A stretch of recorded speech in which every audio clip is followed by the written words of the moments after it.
इनका सबसे पहला रूप है शैलपुत्री। शैलपुत्री अर्थात पर्वतराज हिमावन की पुत्र। इनका वाहन वृषभ है और इसी कारणवश इन्हें वृषारुधा के नाम से भी जाना जाता है। नवदुर्गा का दूसरा रूप है ब्रह्मचारिणी। ब्रह्म अर्थात तपस्या, चारिणी अर्थात आचरण करने वाले।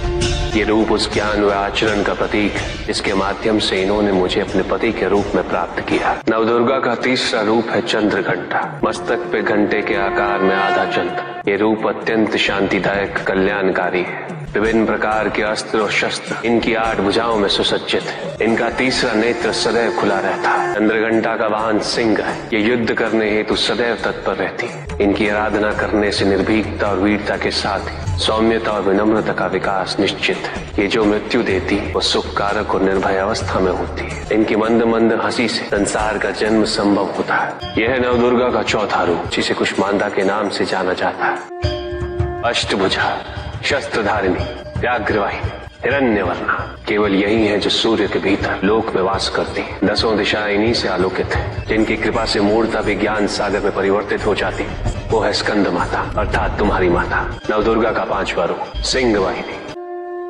और इनकी उपासना द्वारा मोक्ष का मार्ग सुलभ होता है। जिस रूप में इन्होंने महिषासुर का वध किया वो कात्यायनी कहलाता है। इनकी आराधना करने से अर्थ, धर्म, काम और मोक्ष फलों की प्राप्ति होती है। श्याम रंग, खुले केश, एक हाथ में लोहे का कांटा और एक में खड़ग, जिनका आशीष शुभों का कर्ता और कारक है।